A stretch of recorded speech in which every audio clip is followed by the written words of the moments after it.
Hola, ¿cómo les va? Buenas noches, bienvenidos a Entre Líneas. Bueno, hoy no vamos a tener a Marcos aquí en el estudio, lo vamos a recuperar ya la semana que viene. Lo que sí vamos a tener son tres temas realmente muy interesantes que están dando vueltas allí en la agenda. Y uno que domina la agenda pública y que tiene que ver con la política, y el capítulo Adorni, que finalmente el gobierno se decidió a darle un cierre a esto que tuvo una extensión inédita, ¿no? Que comenzó allá por el mes de marzo, con aquella expedición, aquel viaje que hizo el presidente junto con Adorni, comitiva del gobierno nacional. Acompañaron también y se presentaron allí varios gobernadores de la Argentina, entre ellos el gobernador de Córdoba, Martín Sarlo. Ahora estamos hablando de la Argentina Week. ¿Se acuerdan? Allá por marzo, de hecho hemos estado hablando con algunos de los protagonistas de aquel viaje. Fue incluso el intendente de Río Cuarto, fue Guillermo de Rivas, también a formar parte de ese viaje. Bueno, en aquel momento se detectó que Adorni había viajado con su mujer, y ese fue en el avión presidencial. Ese fue el puntapié inicial, el primer capítulo de esta novela extensísima de más de 110 días de Manuel Adorni, el ex vocero presidencial y ahora ex jefe de gabinete de ministros. Bueno, después vino un hallazgo de un viaje a Punta del Este en un avión privado.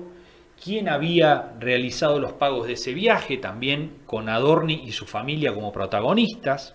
Adorni, recordamos que tiene que justificar de alguna manera todos estos gastos con sus ingresos actuales de funcionario. No es alguien que venía ya con un capital importante acumulado en la previa a ser funcionario de la nación.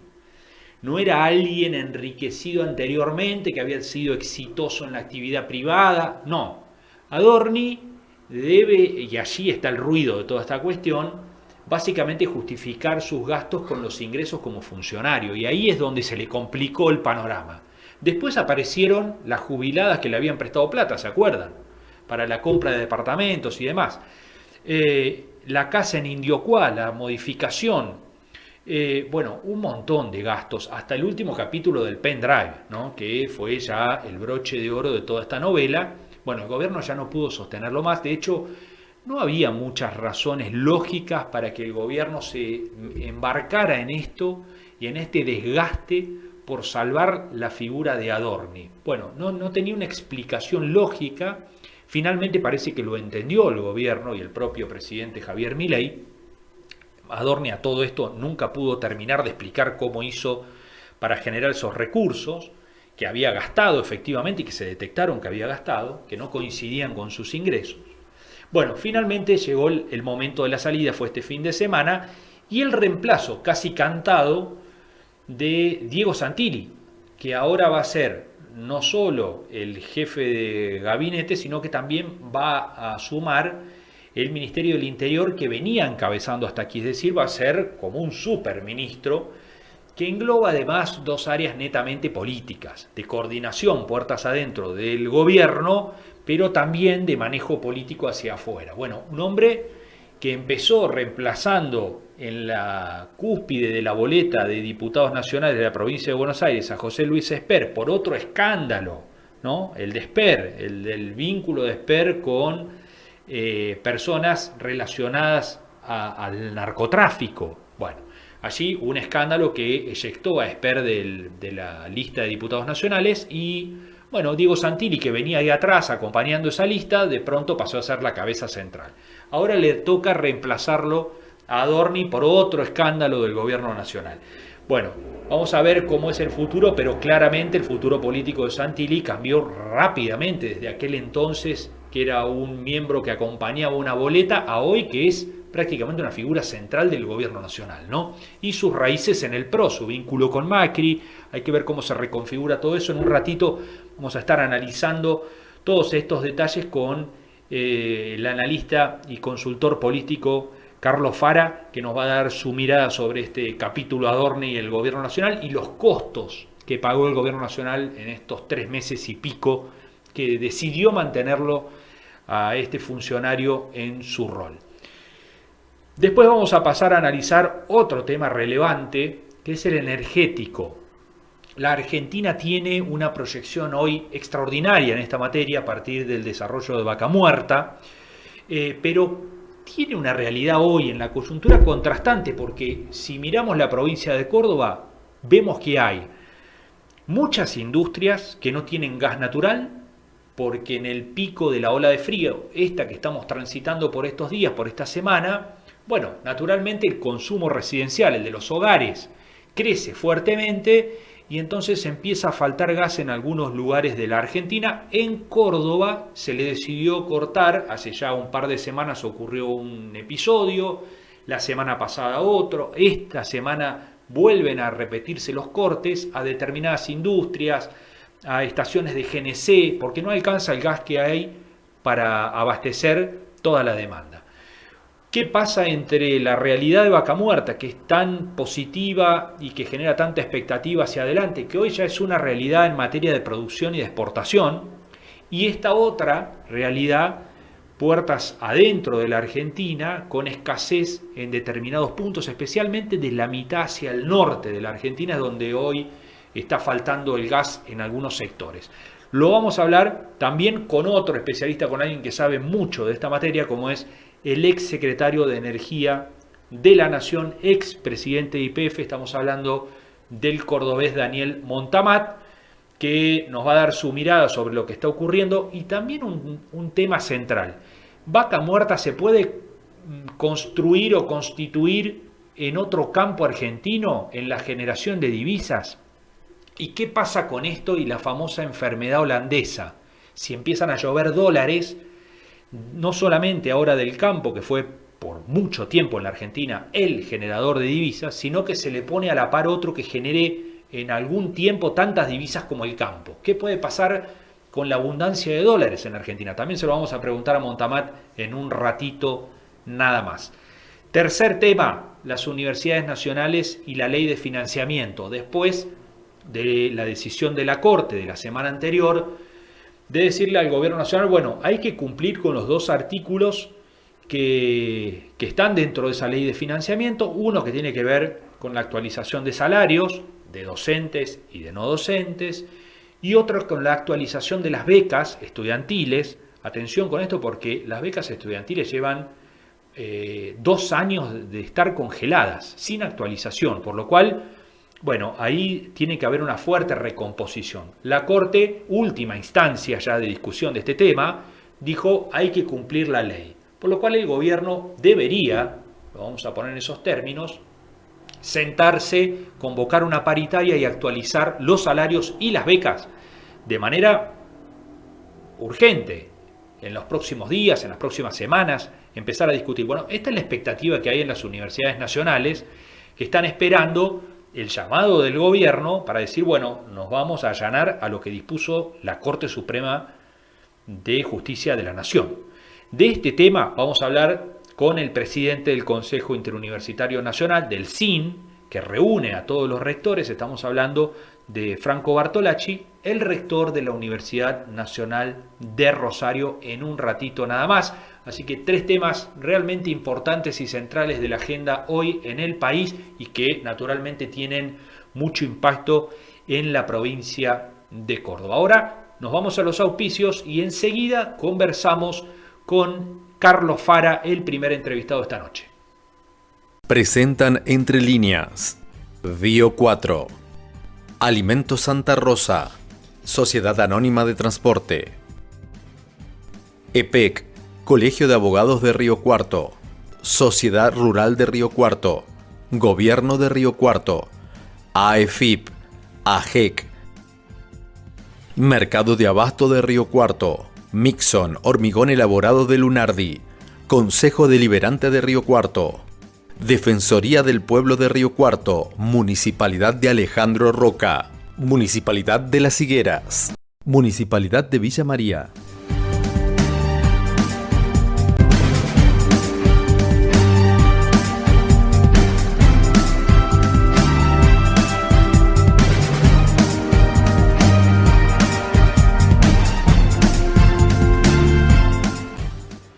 Seguimos en Entre Líneas y como lo mencionábamos recién en la apertura del programa, nos vamos a ocupar de uno de los temas más relevantes, el más importante en materia política de los últimos días, que tiene que ver con finalmente la renuncia de Manuel Adorni a la jefatura de ministros de la Nación. Bueno, dejó ese cargo después de poco más de 110 días de estar chapoteando en un barro permanente y ocupando la centralidad de la agenda. El gobierno no pudo salir de la causa Adorni durante todos estos meses, desde aquel mediados de marzo, cuando en aquel viaje a los Estados Unidos, en el Argentina Week, como lo recordábamos recién, bueno, se descubrió que Adorni había ido acompañado de su esposa y a partir de allí una serie de elementos que se fueron conociendo de Adorni, todos vinculados a sus gastos, bueno, que nunca pudo terminar de explicar. Bueno, la salida de Adorni, por un lado, una fuerte secuela política, después que se fue agrandando con el transcurso del tiempo, naturalmente, para el gobierno nacional, y el reemplazo de Diego Santilli, un hombre que ocupó el primer lugar de una lista de candidatos a diputados de la Nación en la provincia de Buenos Aires por la salida de Espert y que ahora viene a reemplazar otra salida traumática del gobierno como fue la de Adorni, ¿no? Era ministro del Interior hasta hace poco tiempo, ahora va a aunar lo que es el Ministerio del Interior con la jefatura de ministros, así que, bueno, va a ser el hombre político del gobierno que naturalmente con este plafón tiene una proyección política que ahora la vamos a charlar porque estamos ya en comunicación con el analista y consultor político Carlos Fara, que gentilmente nos atiende. Carlos, ¿cómo va? Buen día. ¿Qué tal? Buen día, ¿cómo estás? Bien, muchísimas gracias por atendernos. Bueno, ¿cómo vio este proceso Adorni, estos más de 110 días que el gobierno estuvo alrededor de este tema en la agenda? Bueno, primero lo que demuestra es, digamos, una falta de timing político, porque al final se termina yendo Adorni cuando ya no quedaba otra, digamos, no hubo ninguna iniciativa e inclusive una defensa del propio presidente hasta el final sobre su honestidad, que eso, digamos, además ha generado oídos, ¿no? Dentro de la propia intimidad del poder, porque finalmente Adorni era una persona de Karina Milei. También muestra falta de profesionalismo político porque los propios medios de comunicación terminaban sabiendo más sobre Adorni que lo que el propio gobierno se sorprendía todo el tiempo en cuanto a las novedades. Me parece que lo único positivo de esto es la llegada de Santilli, porque bueno, es poner un profesional de la política en el cargo, una persona no solamente con trayectoria, una persona con capital político propio, porque ganó elecciones, nada menos que en la provincia de Buenos Aires, las últimas 2 legislativas, una aspiración para gobernador, y además una persona ecuménica, ¿no? Digo, viene del peronismo, pasó por el PRO, está en la Libertad Avanza, tiene buen diálogo con los gobernadores, y en esta puja entre Karina Milei y Santiago Caputo es un personaje, por lo menos hasta acá, equidistante. ¿Qué costo pagó el gobierno en estos 110 días, Carlos? Bueno, pagó un costo importante en términos de opinión pública, obviamente, porque ya el gobierno había empezado un desgaste después de la elección hacia diciembre, porque al final la vara de exigencia de la sociedad se había vuelto más alta y la economía de calle no termina de reaccionar al ritmo de la demanda social, más allá de los datos macroeconómicos. Eso ya venía y en marzo, cuando apareció el caso Adorni, fue sobre llovido mojado, ¿no? Eso es en el plano de la imagen y lo cuantitativo. En lo cualitativo, perdió la batalla en la opinión pública sobre el tema de la casta y la moral como política de Estado, y por lo tanto ahora le queda sobre todo mostrar que efectivamente tiene buenos resultados económicos para poder mirar con optimismo el 2027. Hay un costo mayor para aquel que viene diciendo y sosteniendo la moral como política de Estado, un hecho de sospechado, por lo menos, esperemos que pasa en la justicia, pero sospechado de corrupción como el caso Adorni, ¿no? Sí, totalmente. Y además el tema es que el caso Adorni no fue un hecho aislado, ¿no? Porque estaba el caso Libra, el caso Esper, el caso Andis. Hay otros casos menores ahí que recién empiezan a circular y por supuesto, digamos, lo de Adorni fue lo más evidente, ¿no? Como lo más brutal. Y dentro de la intimidad del poder, ¿no? Cosa que el caso Andis todavía no sabemos, efectivamente Karina está involucrada o no. Libra está en interrogante. Esper no era un personaje de la intimidad y por eso también se pudo resolver como más sencillamente, pero este caso, digamos, pagó, como decía, pagamos todos los costos sin tener ningún beneficio porque el caso tiene que ver con un hecho de corrupción individual hasta acá y no con un desgaste que se haya producido por una decisión de gobierno, lo cual, digamos, eso le puede pasar a cualquier gestión y siempre es materia debatible en donde los gobiernos pueden llegar a tomar decisiones que obviamente no son simpáticas para la sociedad. Claro, además, Carlos, le tapó otros temas, ¿no?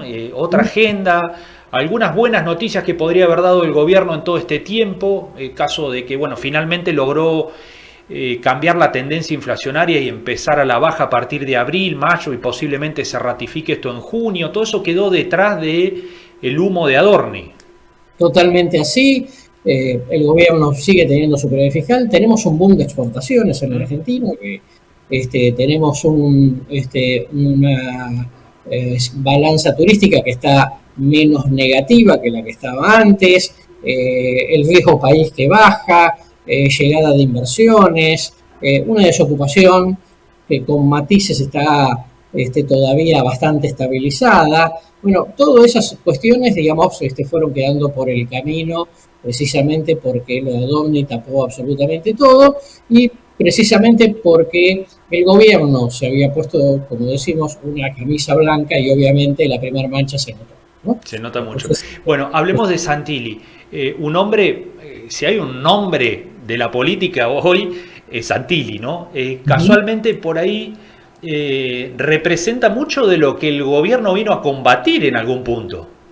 Sí, y obviamente los medios recordaban en estas horas las críticas, ¿no? Del propio Milei a Santilli. Bueno, nada, uno por un lado diría, bueno, es pragmático, si lo necesita Santilli, bienvenido sea, y me parece que de todas las alternativas que había, me parece que era la mejor, la de Santilli, definitivamente. Pero obviamente Santilli llega a sacar las papas del fuego, ¿no? Por lo cual también debe haberse sentado con el presidente a poner algunas exigencias, ¿no? Respecto de cuánto participa él en la toma de decisiones, ¿no? Porque ahora tiene que poner la cara por las buenas y por las malas, teniendo en cuenta que él venía tratando de preservarse públicamente precisamente porque quiere ser candidato a gobernador el año que viene. Claro, bueno, ahí se abre toda una instancia, no va a pasar el Mundial, que también es otra cosa que tapa mucho la agenda, y después arrancará el tiempo político en el segundo semestre, ya hay provincias que van a empezar a discutir candidaturas y demás, arranca el año electoral que va a desembocar, bueno, tal vez en los primeros meses del año que viene con elecciones en varias provincias, ¿no? Totalmente. Un detalle interesante de lo que decís es que la permanencia de Adorni en el gobierno había obturado por completo la posibilidad de avanzar mucho con los temas más importantes en el Congreso. Claro. Entre ellos, qué se hace con las PASO, ¿no? Si se permanecen o no. Con lo cual, hasta acá permanecen, pero estamos totalmente en ascuas respecto de cuál va a ser el cronograma electoral del año que viene, y por eso va a haber muchas provincias, mientras tanto, han decidido un adelantamiento más de lo habitual, ¿no? Digo, Tucumán en general venía votando entre algún lugar entre junio y agosto, ya lo pasó a mayo, ¿no? Córdoba probablemente lo adelanté hacia mayo, ya son 2 distritos importantes. ¿Por qué esto? Porque efectivamente nadie quiere quedar afectado por una ola violeta, si fuese en lo positivo, o digamos por una situación de total interrogante respecto a lo que va a pasar en lo nacional, teniendo en cuenta, digamos, que tampoco sabemos cómo va a evolucionar lo económico, si bien hay perspectivas positivas, pero digamos estamos en un mundo complicado, ¿no? Claro. La última en ese contexto, Santilli puede ser un interlocutor mucho más válido de lo que era Adorni en el armado de las provincias, ¿no? sin duda, y ahí hay otro problema, que es que la puja entre Karina y Santiago Caputo no termina de definir qué estrategia quieren hacer en las provincias. Si quieren poner candidatos propios, pero no muy competitivos, como para no complicarle la vida a los amigos, a los aliados, a los dialoguistas, o si efectivamente van a competir con hombres fuertes, con lo cual ahí la situación en el Congreso se va a volver más complicada, porque todo el mundo diría, bueno, si vas a competirme, entonces hablamos en otros términos. Claro. Carlos, muchísimas gracias por estos minutos, siempre muy interesante escucharlo. Por favor, que tengan lindo día. Igualmente, adiós. Bueno, ahí estaba el analista y consultor político Carlos Fara analizando el episodio Adorni, que terminó de desembocar en la salida del jefe de gabinete este fin de semana, y el reemplazo inmediato, ya cantado para muchos, era Diego Santilli, el hombre del PRO, que incluso habló con el expresidente Mauricio Macri antes de darle el sí a Milei. Bueno, allí también habrá cosas que acomodar entre el PRO, la Libertad Avanza, a partir de la llegada de Santilli a la jefatura de gabinete, un hombre de la política más pura, ¿no? De la negociación, del diálogo, del intercambio, muy diferente al perfil de Adorni. Santilli va a tener otra función, tiene otras características, otras cualidades, y seguramente, mucho de eso fue lo que terminó convenciendo al presidente de que ahora necesita mucho más de la política de lo que necesitaba hasta aquí. Hacemos la primera pausa en Entre Líneas, ya seguimos. El gobernador Martín Yarlora inauguró el Centro de Día e Integración Social de Río Cuarto, una institución dedicada al diagnóstico y acompañamiento integral en salud mental. Este centro especializado en consumos problemáticos y adicciones constituye una respuesta terapéutica de avanzada, pensada para brindar atención profesional y contención para la recuperación de quienes más lo necesitan. Un espacio que fortalece la red provincial de salud mental y amplía el acceso a servicios especializados en todo el territorio. Con la mirada puesta en la salud, en Río Cuarto, hacemos. Gobierno de Córdoba. Hacer para crecer. La salud empieza en las personas, en una decisión, en una mano que cuida, y también empieza en la tierra, en cómo cultivamos lo que va a alimentar al mundo. Porque cuidar la salud también es cuidar lo que nos alimenta, donde la salud y el campo se encuentran unidos por la ciencia. Si es Bayer, es bueno.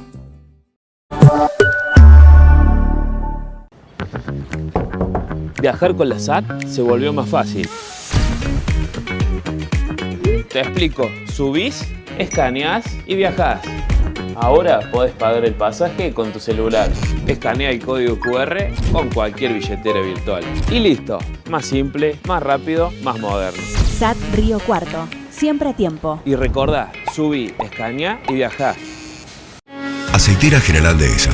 Desde hace más de 70 años, una empresa comprometida con el desarrollo del país, apoyando a las generaciones del futuro.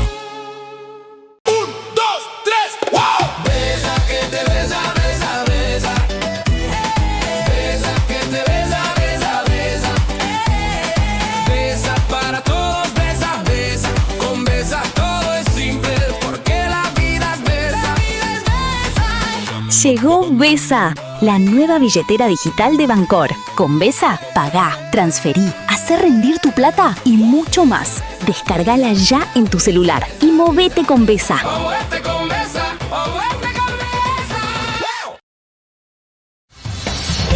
Transformamos materia prima en origen, entregando hoy la energía y alimentos del futuro. Bio 4 Argentina, sembrando innovación y desarrollo local.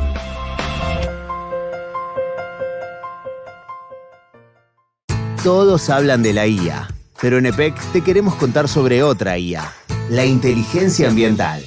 Cuando el caloventor está al máximo, hay filtraciones en las aberturas, o el aire acondicionado en modo calor está a más de 20 grados, tu consumo se dispara. Con pequeños cambios, cuidas el planeta y ahorras energía sin perder confort. Este invierno, activa tu inteligencia ambiental. EPEC, la energía de Córdoba. El Mercado de Abasto de Río Cuarto te recomienda frutas y hortalizas para mejorar tu salud. Consumí productos de estación. Comprar a tu verdulero de confianza. El mercado garantiza calidad y sanidad controlada. Mercado de Abasto de Río Cuarto, Sociedad Anónima, sponsor oficial de la salud de la familia en la verdulería de tu barrio.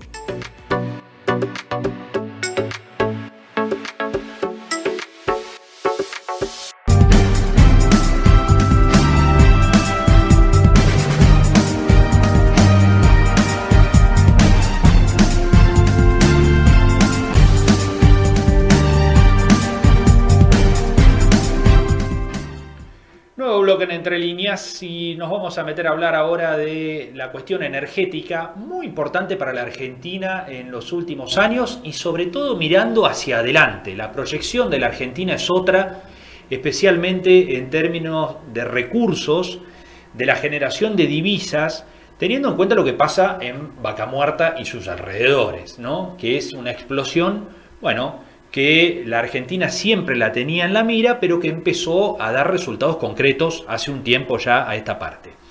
Pero mientras eso ocurre allí, mientras el gas y el petróleo empiezan a dar buenas noticias en niveles de producción, en niveles de exportación incluso, tenemos como contracara que, por ejemplo, en Córdoba hay muchas industrias que por estas horas tienen el servicio de gas natural cortado, porque no tienen, bueno, la provisión de gas, dado que naturalmente por la nueva ola de frío que estamos atravesando en la Argentina y que es propia de la época, bueno, el consumo residencial crece fuertemente y se lleva casi todo o buena parte del gas disponible, por lo cual el resto de las actividades, entre ellos pensemos las usinas que usan gas para producir electricidad, pensemos en las industrias que usan el gas para producir sus bienes, las estaciones de servicio que expenden gas natural comprimido, bueno, son algunas de las que están teniendo dificultades en la provisión de gas. Es decir, hay como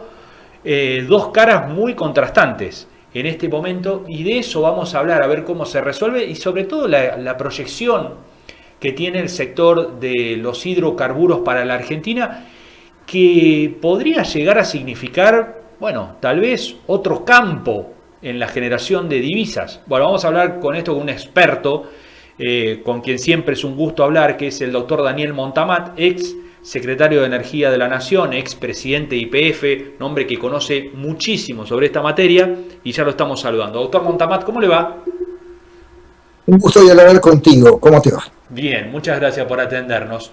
Bueno, primero que estas dos caras contrastantes, ¿no? De falta de gas que tenemos aquí en Córdoba, en medio de lo que es la gran noticia de Vaca Muerta, ya concretamente en la producción y exportación de hidrocarburos, ¿no? A ver, sabes que me siento identificado con los intereses cordobeses, ¿eh? Claro. La tonada me traiciona. Pero no es un problema solo de Córdoba, es un problema de la Argentina, el tema del gas de invierno. Lo dijiste, lo explicaste muy bien. Hay un pico de demanda, porque la demanda residencial se multiplica por 3 o por 4, y la frazada todavía es corta porque arrastramos un gran periodo de descapitalización de la infraestructura gasífera. Porque hay que decirle a los cordobeses y a los argentinos que gas natural hay, y hay en abundancia. Es más, estamos buscando mercados para el gas natural en la región, y estamos buscando mercados de gas natural en el mundo, gas por barco, el GNL. Y entonces, ¿cómo puede ser que en invierno esté faltando el gas? Bueno, no dejamos funcionar las reglas de juego. El gas de invierno, obviamente que debería haber tenido un precio un poco mayor para permitir acumular gas en verano y hacer lo que se llama en otros países, en la cadena gasífera está el peak shaving, plantas de almacenamiento de gas en verano, cuando hay abundancia, y después ese gas en verano que está comprimido se lo inyecta al sistema para abastecer esa demanda excepcional, esa demanda estacional más importante. El almacenamiento es una de las etapas en la cadena del gas natural que en los países que no han padecido populismo energético existe. Me refiero a los países que tienen gas natural como nosotros, ¿no? Por ejemplo, Holanda. Bueno, eso se tiene que empezar a solucionar cuando se restablezcan señales de precio. Obviamente que aquel que quiere tener el gas asegurado va a tener que pagar un precio, una tarifa de gas un poco mayor, pero eso va a permitir la señal para que se construya este tipo de plantas de peak shaving o de almacenamiento. Eso va a llevar tiempo. En el mientras tanto, bueno, sí, hay una ventana de días en el invierno, muy frías, donde vienen los cortes. Y los cortes primero alcanzan a aquellos consumidores industriales que tienen servicio interrumpible. Y después ciertos días, porque se le da prioridad al gas doméstico, también alcanza a algunos consumidores de gas que tienen servicio firme, por ejemplo estaciones de GNC, o algunos sectores industriales que también tienen servicio firme y que frente a la frazada corta tienen que ceder. Eso va a pasar un tiempo más. Se va a ir reduciendo el año que viene en la medida en que se terminen algunas obras en nuevo gasoducto, que antes se llamaba Néstor Kirchner, ahora le han cambiado el nombre. A Perito Moreno. Esa primera etapa, Perito Moreno. ¿Cómo? El Perito Moreno, que en esta nueva etapa lo van a potenciar con más plantas de compresión, y entonces eso va a generar más gas disponible a esta zona. Faltan algunas otras obras de infraestructura física, también gasoductos, especialmente pensando en los cordobeses, una Beasley con la Carlota, por ejemplo, y que permita traer más gas de Vaca Muerta, que es donde está el gas abundante, a esta zona.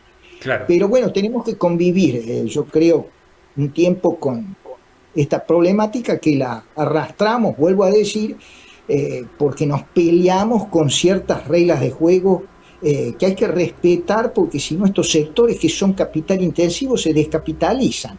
Eso no se va notando en lo inmediato, pero una vez que uno destruyó el capital, reponer el capital lleva tiempo. Bien. Doctor, esto en el fondo también tiene que ver con otra situación que es el declive de la cuenca norte, ¿no? Zona de, Campo Durán, Tartagal de este lado, pero mayormente Bolivia, que era el gas que transportaba el gasoducto norte hacia prácticamente el sur de Córdoba, por marcar una línea. Exactamente, lo has dicho bien. Antes teníamos abastecimiento de Bolivia. Bolivia nos dejó de brindar el suministro y se quedó sin gas. Tiene mercado interno, también hicieron las suyas con las reglas de juego. Se descapitalizó ahí el sector upstream, dejaron de reponer reservas. Entonces quedaron literalmente sin gas, le dan prioridad al consumo interno y después el abastecimiento a Brasil. A nosotros ya no nos dan gas. Entonces tenemos que reemplazar ese gas de Bolivia por gas de Vaca Muerta. Y a eso venía esa conexión que recién te hice yo para potenciar gas que viene de Neuquén, ahí en la Carlota, para las necesidades de Córdoba y zona de influencia, ¿no? Y también para que podamos revertir el flujo de ese gasoducto del norte y llevar gas de Vaca Muerta ahora, desde el sur al norte, digamos, porque ya no existe el gas de Bolivia y, como bien lo señalaste también, el gas de la cuenca norte viene en declinación sistemática varios años. Bien, pensando un poco más allá, todos esos caños servirían, haciendo esta obra que usted menciona de la Carlota, para exportar a Bolivia y de ahí a Brasil. Algunos están imaginando eso. Yo creo que, Bolivia, fíjate, por haber hecho lo que hizo, ¿no? Haber recapitalizado el sector aguas arriba, desarrollado nuevas reservas, ahora se presenta como país con caños ociosos que los quiere usar para cobrar un peaje de transporte y llevar gas a Brasil. ¿Gas de dónde? Gas que proveería Argentina. Para eso hay que potenciar el gasoducto del norte en sucesivas etapas. Yo creo que sí, podemos llegar, según los cálculos míos, a unos 10, 15 millones de metros cúbicos día, si hacemos todas las obras de transportes relevantes para eso, pero no mucho más, no mucho más. Y no es fácil en Brasil asegurar demanda, porque ahí está la intermediación de Petrobras. El gas en Brasil, dicho sea de paso, para todos los consumidores industriales argentinos es carísimo. La intermediación de Petrobras vale 4 o 5 veces más lo que vale en la Argentina. Entonces ellos tendrían que decidir liberar en serio, los papeles lo han liberado un poco, y después conseguir cerrar contratos en firmes de demanda, porque nadie hace los caños si no tenés una demanda asegurada que después te va a repagar el peaje que construyó el caño ese.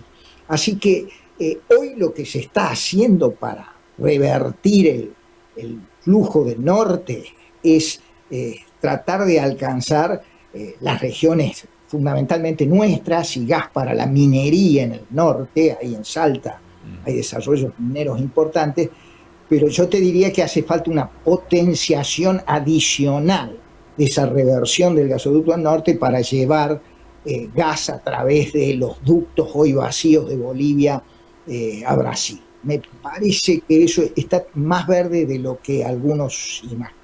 Bien. Por último, ¿está Vaca Muerta y su desarrollo con posibilidades de convertirse en otro campo para la Argentina? Digo, en generación de divisas, ¿no? Obviamente. ¿Y cuánto? Porque últimamente, en las últimas semanas también se viene hablando de la enfermedad holandesa, a partir de que Ricardo Arriazo hizo una mención sobre esto. ¿Cómo ve ese tema? Primero, Ricardo Arriazo tomó ese tema de una presentación mía. Coincidimos con Ricardo Arriazo en que si hay una generación de divisas como la que puede traer Vaca Muerta, conviene con parte de la renta que apropie el gobierno nacional y provincial a través de regalías, ingresos brutos, impuestos a las ganancias, retenciones, armar un fondo, llamarle intergeneracional, procíclico, como, a lo Noruega. Anticíclico, a lo noruego, ¿no es cierto? Tomemos el ejemplo de Chile. Chile lo tiene con el cobre. ¿Para qué? Justamente para evitar una apreciación excepcional del tipo de cambio debido a ingresos también que son excepcionales de estos desarrollos que vienen, ¿no? Bienvenidos que sean. Esta es una situación de la enfermedad holandesa, yo la creo deseable y que tiene sus remedios en esto, en la constitución de fondos contracíclicos o fondos intergeneracionales que capitalicen afuera, porque si los dólares quedan acá se sigue apreciando el tipo de cambio. Entonces, eso creo que es útil y es necesario. Me olvidé de la otra parte de la pregunta. Si puede convertirse en otro campo. No, yo creo, mirá, y ahí me vuelve el cordobés, porque yo soy muy pro campo y pro cadena agroindustrial. Y digo, somos injustos con el campo porque estamos hablando hoy y decimos, bueno, el campo más o menos tiene una exportación cuando se dan años buenos, que pasó de 35 mil millones de dólares, ¿no? Netos. Y el sector hidrocarburos, si proyectás vos una oferta de petróleo de 1.500.000 barriles día hacia fin de la década y gas natural, estamos en 140 millones de metros cúbicos día. Si se desarrollan estos proyectos de GNL, podemos en el 2035 estar produciendo 280 millones de metros cúbicos, casi duplicando, y unos 100 millones para la exportación. Bueno, eso te va a generar, sí, unos 35.000 millones. Hoy estamos más o menos en unas 10.000 millones de exportaciones. Este año vamos a tener una balanza comercial superavitaria, pero por el conflicto en Irán, el conflicto ahí en Medio Oriente, de unos 15.000 millones. Pero vamos a llegar a los 35.000. Pero entonces yo digo, bueno, pero ahí estamos comparando la película energética con la fotografía agropecuaria, porque el agro da para mucho más también. Claro. Sáquenle las retenciones al agro, estos impuestos regresivos de locos que no existen en ningún país del mundo, que han permitido a Brasil, porque no los tiene, triplicar o cuadruplicar su producción, mientras nosotros la hemos mantenido constante. Bueno, saquémosle esto y el agro nos puede llegar a generar 50, 60 mil millones de divisas. Así que si comparamos las dos películas, yo creo que cuando el sector hidrocarburos genere esos 35 mil millones de dólares, podemos tener un agro que lo pase, que esté en los 50 o más de miles de millones, si hacemos las cosas bien, obviamente. Claro. Doctor, mil gracias como siempre, un gusto enorme hablar con usted. Encantado, gusto en dialogar contigo. Gracias y hasta la próxima. Ahí estaba el doctor Daniel Montamat, ex secretario de Energía de la Nación, ex presidente de YPF, un hombre que además es consultor en materia energética, economista, así que bueno, tenía mucha riqueza su conocimiento como para poder hablar de este tema, de lo que ocurre en Vaca Muerta, de lo que ocurre incluso con el campo, ¿no? Y esto que decía, bueno, el campo, Vaca Muerta puede ser un campo en generación de divisas, pero si al campo además le damos condiciones, el campo en sí puede crecer muchísimo más todavía, hay mucho por delante.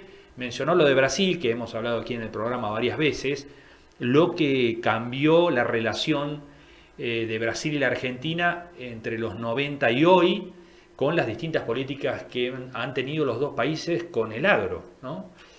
Brasil multiplicó varias veces su producción, la Argentina sigue estando prácticamente en el mismo lugar, ha crecido muy poco, eso quiero decir, y hoy, claro, Brasil es un jugador extraordinario a nivel internacional en la generación de alimentos. La Argentina tiene un lugar, bueno, importante, pero mucho menor, mucho menor. Bueno, eso también tiene que ver con políticas que se han ido aplicando a este sector. La expectativa enorme respecto a Vaca Muerta y una coyuntura que se muestra contrastante y desafiante, especialmente cuando uno ve, como mencionábamos al comienzo de la charla con el doctor Montamat, los cortes de gas en provincias como Córdoba y lo que padecen las industrias, que además tienen que elegir entre parar la producción o pagar varias veces más una alternativa al gas natural, otro combustible.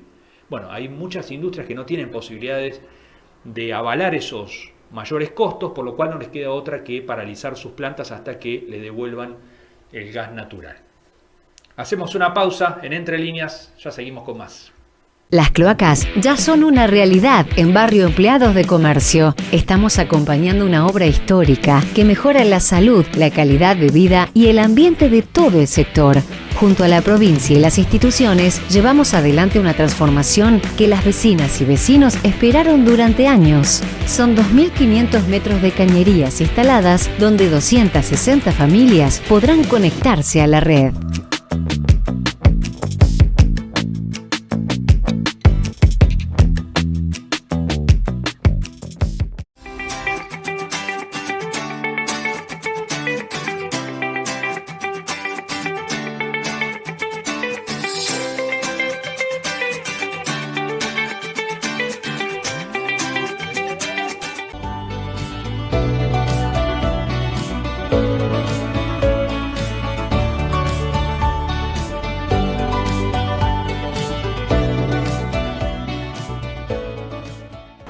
¿Sabías que podés abonar tus contribuciones y tasas de manera digital en economiariocuarto.gov.ar?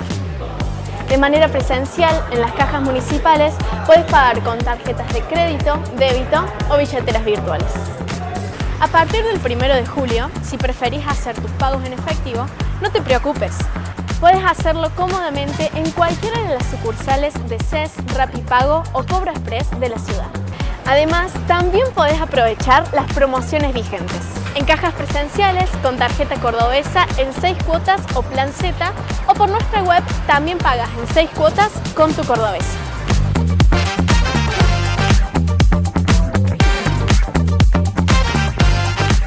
Porque sé que estamos aportando un momento histórico para la localidad, un momento que tiene que ver con el desarrollo de la localidad, con el ambiente, con la concientización, con un servicio esencial que ya se impone que en la modernidad de los pueblos tienen que estar, sí o sí. En su momento lo fue el agua, la luz, la telefonía. Bueno, hoy se hace imperiosamente necesario contar con el servicio de cloacas. Por eso este lanzamiento de hoy para que 420 vecinos se puedan ver beneficiados con este servicio es un verdadero orgullo, y detrás de esto hay un gran trabajo, una gran tarea de gestión, una gran tarea de equipo para lograr hoy presentar con absoluta claridad, con absoluta transparencia, con absoluta certeza este servicio que seguramente los vecinos van a estar felices de compartir, de acompañar. Las Higueras, cada día más linda.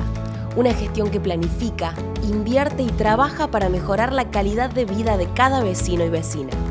Con compromiso firme, buscamos que cada barrio crezca, que los espacios públicos sean de encuentro y que cada familia tenga oportunidades reales. Desde obras e infraestructura hasta seguridad, salud, cultura y deporte, cada acción está pensada para construir una ciudad más moderna y humana. Las Higueras avanza. Municipalidad de Las Higueras. En Las Acequias, el gobernador Martín Yarlora habilitó la cuarta etapa de la Red de Gas Natural, una obra que beneficia a 844 vecinos de la localidad. Durante esta recorrida, también visitó a Chiras, donde anunció la extensión de la red de distribución de agua potable hacia los sectores norte y sur, que ampliará el servicio para más de 3.000 habitantes y turistas. Finalmente, en Chucul, el gobernador entregó un aporte de 70 millones de pesos para continuar con las obras de gas natural. Más infraestructura, más servicios y más calidad de vida para los vecinos del sur provincial. Con la mirada puesta en el crecimiento, los cordobeses hacemos. Gobierno de Córdoba. Hacer para crecer. Río Cuarto vuelve a hacer historia. Después de 14 años, el turismo carretera regresa a nuestra ciudad y el autódromo vuelve a ocupar un lugar de privilegio en el calendario del automovilismo argentino. Gracias al trabajo conjunto del Gobierno de Córdoba, la Municipalidad de Río Cuarto, la Agencia Córdoba Deportes, el Automóvil Club Río Cuarto y la ACTC, miles de fanáticos podrán volver a vivir la pasión de la categoría más convocante del país. Este gran evento impulsará el turismo, la hotelería, la gastronomía, el comercio y los servicios, generando un importante movimiento económico para toda la región. En la semana del 140º aniversario de la ciudad, Río Cuarto recupera un hito de su identidad y se prepara para vivir una verdadera fiesta del automovilismo nacional. Turismo carretera. Vuelve la pasión, vuelve la historia, vuelve a Río Cuarto.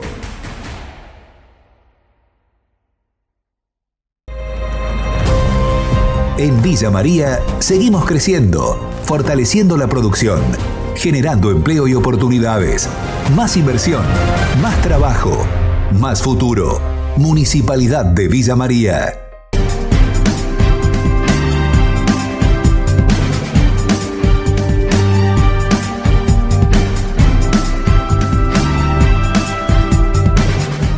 Último bloque en Entre Líneas y vamos a hablar de un tema muy importante, no solo para Río Cuarto, sino para todo el país, especialmente para aquellas localidades que tienen, universidades nacionales, a partir de lo que ocurrió en los últimos días con la decisión de la Corte, que de alguna manera le ratifica al gobierno que tiene que cumplir con la ley de financiamiento que aprobó el Congreso Nacional y que, el gobierno hasta acá vino resistiendo, porque dice la prioridad es mantener el equilibrio fiscal y esa ley lo que haría es romper justamente ese pilar que cree fundamental el gobierno en materia económica.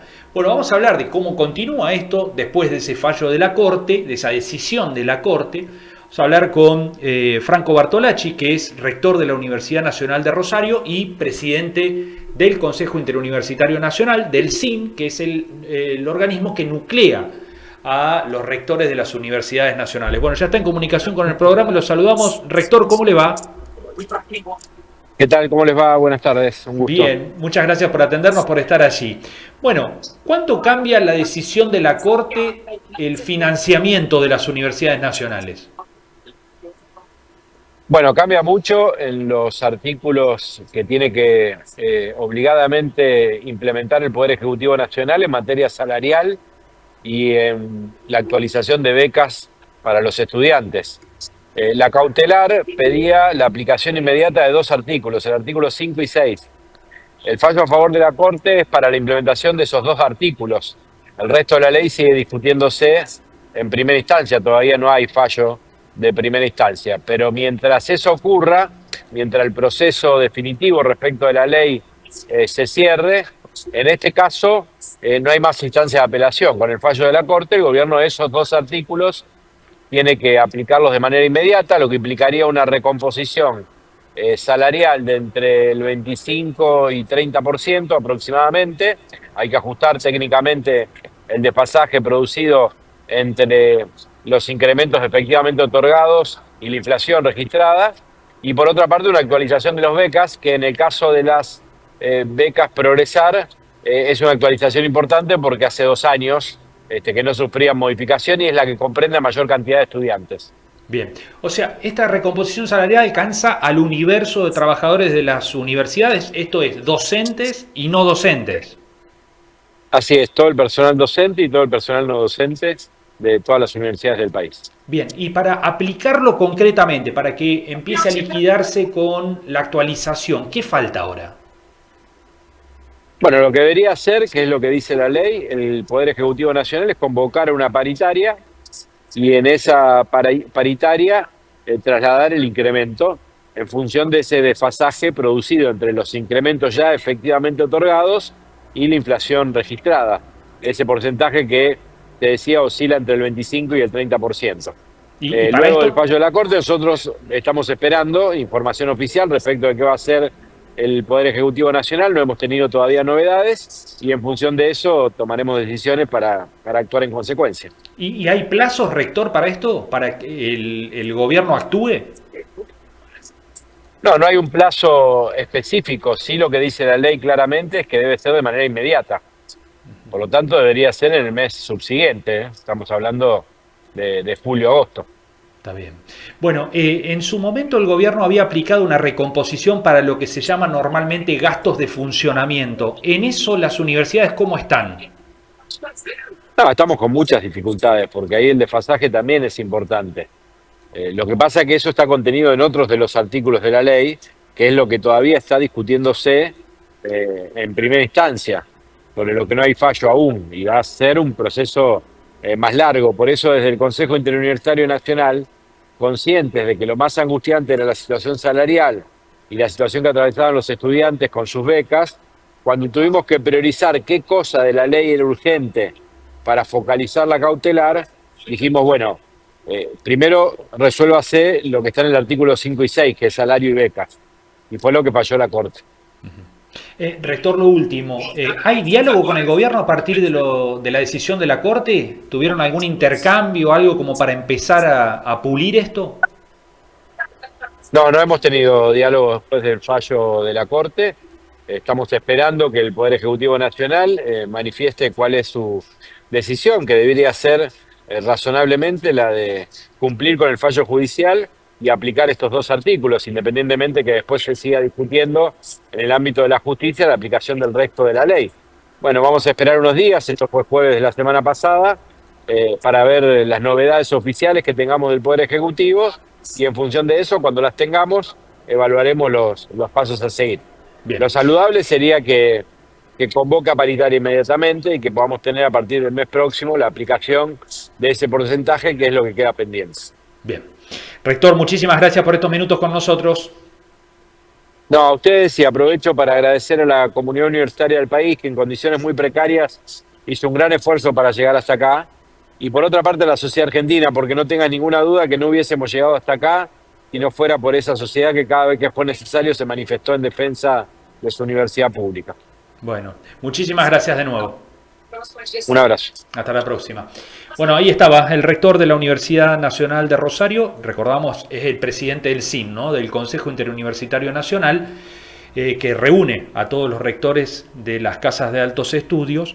Bueno, Franco Bartolacci hablando con nosotros sobre lo que dejó la decisión de la Corte y esta obligación al gobierno nacional de aplicar estos dos artículos, uno referido a salarios, otro referido a las becas estudiantiles. Bueno, están esperando que ahora se concrete finalmente la aplicación de esta ley de financiamiento universitario en estos dos artículos, ¿no? Bueno, llegamos al final del programa de hoy. Nos volveremos a encontrar dentro de 7 días, aquí el próximo martes a las 23:30 por Canal C Argentina. Adiós. Mirá todo lo que hicimos en Río Cuarto en 2 años. Mirá. Trabajando juntos, hicimos mucho por la ciudad y seguiremos haciendo. Construimos y ya están en funcionamiento los nuevos edificios de la Escuela Secundaria de Oficios en Barrio Ajec y de la Escuela Proa en Alsina, porque la educación es prioridad. Estamos por finalizar el Centro de Desarrollo Infantil en Las Golondrinas y Obispo Buteler, un lugar de contención y atención integral para niñas y niños en situación de vulnerabilidad. También inauguramos el nuevo parque del ex Hospital del Sur y el Polideportivo Social en Barrio Fénix. Pronto se sumará el de Barrio Alberdi, consolidando 6 espacios para la integración comunitaria, el deporte y la cultura. Y avanzamos en la puesta en valor del Autódromo Parque Ciudad de Río Cuarto para recibir eventos deportivos de jerarquía, generando empleo y dinamizando la economía regional. Córdoba eligió invertir en obras que generan oportunidades y progreso. Cuando hay educación y se construyen espacios para los vecinos, hay esperanza. Con la mirada puesta en el crecimiento, en Río Cuarto, hacemos. Gobierno de la provincia de Córdoba. Hacer para crecer. La Córdoba del Progreso, al igual que la Argentina, es con trabajo. Ya está en marcha Empleo Más 26, un programa con más de 10.000 oportunidades laborales para personas mayores de 26 años. Empleo Más 26 es para vos, tengas 30, 40, 50 años o más. Este programa es un programa que te vuelve a dar una oportunidad laboral, que vuelve a privilegiar tu historia. Con más empleo formal y más capacitación, crecen las oportunidades. Y cuando crecen las oportunidades, crece Córdoba. Informes e inscripciones para postulantes y empresas en desarrolloyempleo.cba.gov.ar. Gobierno de la provincia de Córdoba. Hacer para crecer. Viajar con la SAT se volvió más fácil. Te explico, subís, escaneás y viajás. Ahora podés pagar el pasaje con tu celular. Escanea el código QR con cualquier billetera virtual. Y listo, más simple, más rápido, más moderno. SAT Río Cuarto, siempre a tiempo. Y recordá, subí, escanea y viajá. Aceitera General Dehesa. Desde hace más de 70 años, una empresa comprometida con el desarrollo del país, apoyando a las generaciones del futuro.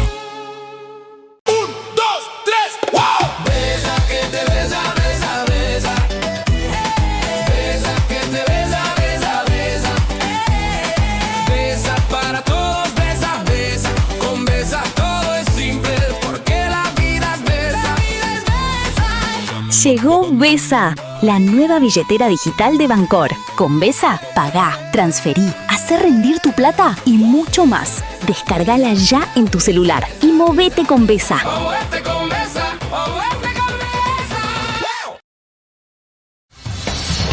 Transformamos materia prima en origen, entregando hoy la energía y alimentos del futuro. Bio 4 Argentina, sembrando innovación y desarrollo local.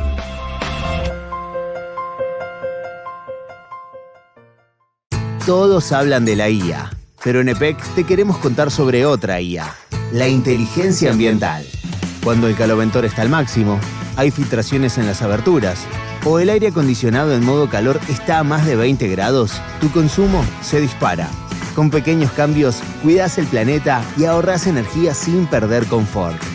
Este invierno, activa tu inteligencia ambiental.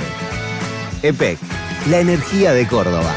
Presentan Entre Líneas, Bio 4, Alimentos Santa Rosa, Sociedad Anónima de Transporte, EPEC, Colegio de Abogados de Río Cuarto, Sociedad Rural de Río Cuarto, Gobierno de Río Cuarto, AEFIP, AGEC, Mercado de Abasto de Río Cuarto, Mixon, Hormigón Elaborado de Lunardi, Consejo Deliberante de Río Cuarto, Defensoría del Pueblo de Río Cuarto, Municipalidad de Alejandro Roca, Municipalidad de Las Higueras, Municipalidad de Villa María.